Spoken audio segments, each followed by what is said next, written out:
Peut-on réellement comprendre l'Afrique moderne sans remonter aux royaumes puissants qui ont jadis dominé ces terres? Quand on évoque l'histoire précoloniale de l'Afrique de l'Ouest, le nom Ashanti surgit avec force et fierté. Bien avant que les frontières coloniales ne divisent arbitrairement les territoires, des peuples vivaient unis par la langue, la culture, le commerce et un système politique raffiné.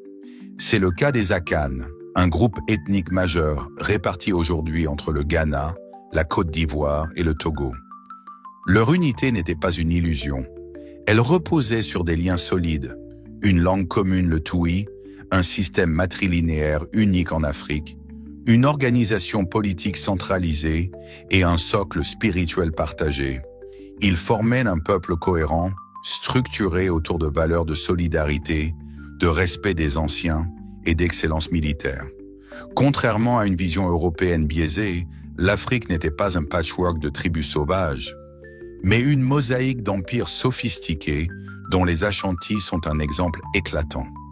Le récit de leur ascension, de leur puissance et de leur fragmentation sous les coups de la colonisation n'est pas seulement un épisode historique. C'est une leçon de résistance, de dignité et d'identité à méditer aujourd'hui. Ce récit mérite d'être ravivé, car il éclaire les réalités culturelles actuelles et les cicatrices laissées par les siècles de domination étrangère. Les Akan représentent l'un des groupes ethniques les plus anciens, les plus vastes et les plus culturellement cohérents d'Afrique de l'Ouest. Leur origine remonte aux migrations progressives de peuples issus de la région sahélienne, probablement autour du Ghana actuel, vers les riches forêts humides du Sud, entre le XIe et le XIIIe siècle. Ce mouvement n'était pas un simple déplacement. C'était un véritable ancrage dans une région fertile qui leur permettait de développer une agriculture abondante, igname, maïs, cacao et des réseaux commerciaux prospères. Au fil des siècles, les Akan ont donné naissance à plusieurs sous-groupes, Ashanti, Baoulé, Agni, Abron, Fanti, Nzima, Assin, etc., qui partageaient une même langue, le Twi ou ses variantes, un système social matrilinéaire et un ensemble de valeurs communes autour du respect des ancêtres, du rôle sacré des rois et des liens familiaux élargis. L'unité culturelle des Akan se manifestait dans leurs institutions sociales et spirituelles. Le matrilignage, par exemple, faisait de la femme le pilier de la transmission du pouvoir et de l'héritage, une exception remarquable dans un continent souvent dominé par le patriarcat. Les chefs et rois étaient choisis au sein des lignées maternelles, assurant ainsi une stabilité politique durable. De plus, les Akan croyaient en un Dieu suprême, Nyame, et en un monde spirituel peuplé d'esprits protecteurs, Abosom, ce qui renforçait un sentiment identitaire fort et unifié à travers les régions. Les fêtes traditionnelles, les symboles Adinkra, les poèmes oraux, les proverbes communs, les règles de parenté et même l'architecture des villages montrent une homogénéité impressionnante qui transcendait les différences géographiques. C'est dans ce terreau fertile d'unité culturelle et politique qu'est né, au début du XVIIe siècle, le royaume Ashanti. Face à la pression des royaumes voisins et à la menace de l'esclavage intensifié par les marchands européens sur la côte, les chefferies Akan du centre du Ghana décidèrent de s'unir.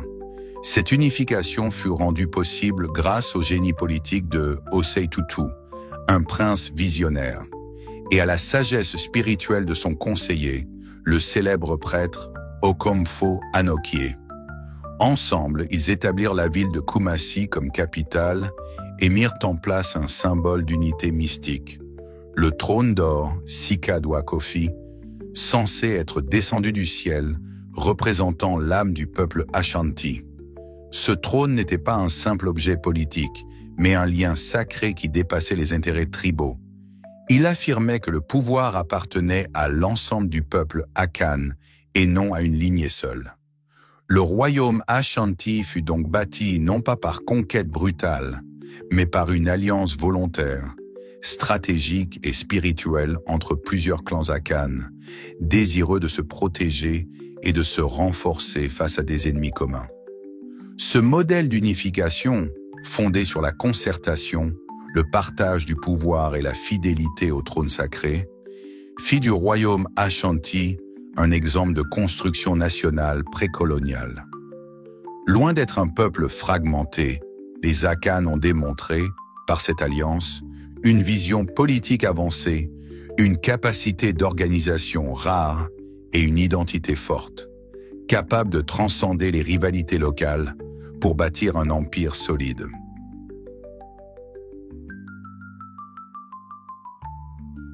Le royaume Ashanti, une fois consolidé autour du trône d'or, entra dans une période de prospérité et d'expansion sans précédent entre le XVIIIe et le XIXe siècle, devenant l'un des plus puissants empires d'Afrique de l'Ouest.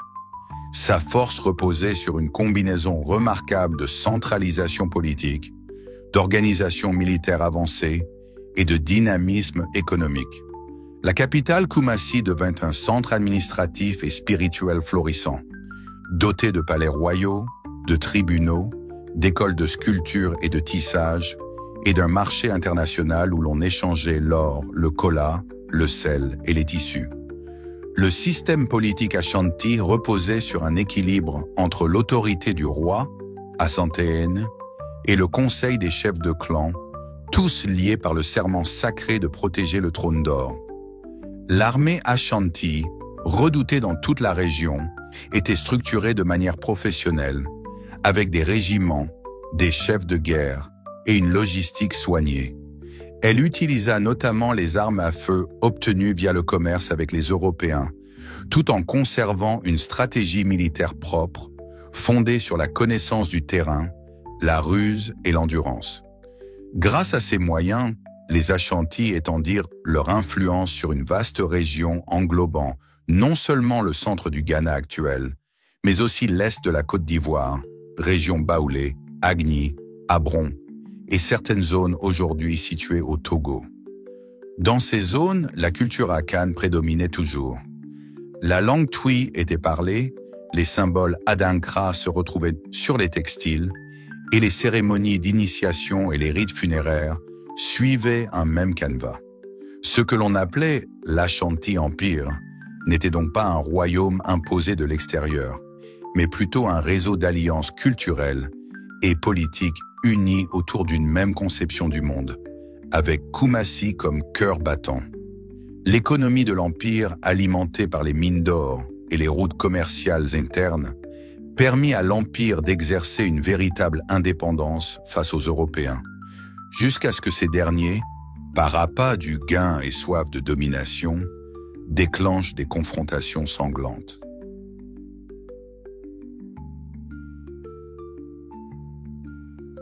La désintégration du peuple akane est l'une des conséquences les plus flagrantes de la colonisation européenne, marquée par un découpage territorial brutal et étranger aux réalités africaines. Avant la fin du XIXe siècle, les différentes branches du peuple akane, Ashanti, Baoulé, Agni, Abron, Nsima, entre autres, formaient un vaste ensemble culturellement homogène, avec des institutions, une spiritualité et une langue commune. Pourtant, à la suite de la conférence de Berlin, 1884 à 885, l'Afrique fut divisée comme un gâteau entre puissances coloniales rivales. Le royaume Ashanti fut annexé par les Britanniques dans la colonie de la Gold Coast, actuelle Ghana, tandis que l'ouest Akane, les Baoulés, Agni, Abron, etc., fut intégré à la Côte d'Ivoire française et l'est Akane au Togo allemand, puis français. Cette partition arbitraire a profondément bouleversé les dynamiques ancestrales. Des chefferies centrales perdirent leurs alliances séculaires, des routes commerciales furent coupées et la communication entre clans devint difficile, voire interdite par l'administration coloniale. À cela s'ajoute la stratégie typique du « diviser pour mieux régner », utilisée par les puissances coloniales qui créèrent des rivalités entre groupes ethniques jadis unis afin de mieux asseoir leur contrôle. Les Akanes se virent imposer des structures administratives et juridiques occidentales, des langues officielles étrangères, le français, l'anglais, et une école coloniale qui remplaça leurs récits fondateurs par les récits européens. Même la religion traditionnelle Akane, centrée sur les ancêtres, les abosons et l'équilibre cosmique, fut marginalisée au profit du christianisme importé. Résultat, la mémoire collective fut fragmentée, l'autorité des anciens diminuée, et les jeunes générations parfois coupées de leur propre identité. L'unité politique disparut aussi. Les chefs Akanes, autrefois souverains légitimes, furent relégués au rang d'autorité coutumière, placés sous tutelle administrative. Toutefois, malgré cette désintégration programmée, les liens profonds n'ont jamais totalement disparu. Dans les années post-indépendance, de nombreux intellectuels, artistes et chefs traditionnels ont tenté de réactiver l'unité culturelle Akane à travers les festivals panafricains, les jumelages de villages de part et d'autre des frontières, ou les recherches historiques communes. Aujourd'hui encore, un Akane de Côte d'Ivoire peut comprendre le dialecte d'un Ashanti du Ghana, partager ses rites funéraires ou reconnaître les symboles Adinkra inscrits sur ses vêtements. Cette résilience culturelle, malgré plus d'un siècle de séparation politique, prouve que la nation Akane transcende les États modernes. Elle nous rappelle avec force que les frontières coloniales n'ont pas détruit les peuples. Elles les ont simplement forcés à survivre autrement.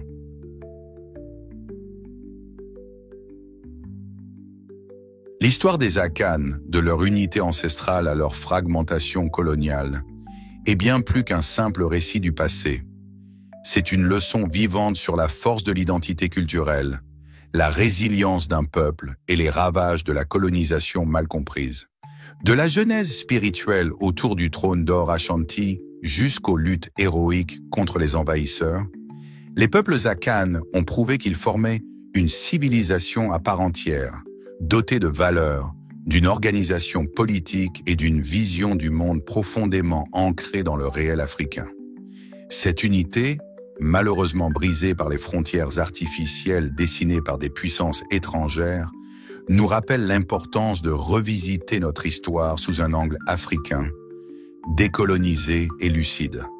Les divisions imposées n'ont jamais totalement effacé les fondements profonds de ce peuple. Mieux encore, elles ont renforcé la prise de conscience de l'existence d'un patrimoine partagé que l'on retrouve dans la langue, les rites, les proverbes, les arts et même les combats politiques actuels pour la souveraineté culturelle. Réfléchir à cette histoire, c'est refuser l'amnésie collective imposée par la colonisation. C'est choisir de retrouver ce qui nous unit au lieu de céder à ce qui nous divise.